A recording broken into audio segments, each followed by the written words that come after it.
আমাদের কর্তব্য কি এতটুকুই যেভাবে জীবনযাপন করছি এইটুকুই করব, না আমাদের আরো কোনো কর্তব্য আছে? কথা কি বোঝা যায় না? যায় না? আমাদের কর্তব্য কি বলেন?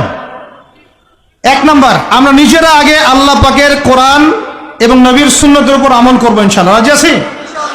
দুই, আমাদের পরিবারকে এর উপরে প্রতিষ্ঠা করবো ইনশাআল্লাহ, রাজি আছি? তিন, আমাদের সন্তানদেরকে কোরআন সুন্নাহ অনুযায়ী বড় করবো ইনশাআল্লাহ, রাজি আছি? চার, আমাদের অর্থনীতি হবে হালাল কোরআন সুন্নাহ ভিত্তিক, রাজি আছি?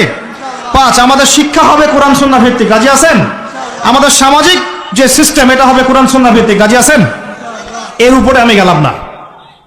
সমাজ পরিবর্তন হলে উপরটা এমনি পরিবর্তন হয়ে যাবে ইনশাআল্লাহ, অটোমেটিক্যালি। ওয়াল আসরি, সময়ের কসম। আরেকটা বিষয়, সময়ের কসম বলতে আল্লাহ পাক এটাও বুঝিয়েছেন, একটু অতীতের দিকে তাকায় দেখেন। কোন দিকে? অতীতের দিকে, পাস্টের দিকে তাকান, অতীতের দিকে তাকান।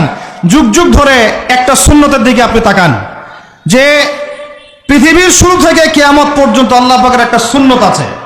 আল্লাহর সুন্নত কি?